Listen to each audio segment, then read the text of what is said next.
So, according to Shine Construction, the name of these guys is Amir Design.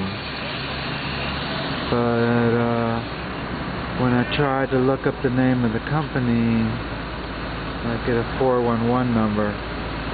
It didn't, meet that specifications. Damn, the kettle's whistling. But it's been an exciting day, full of drama and confrontation. This guy with the gray hair, he wouldn't tell me his name.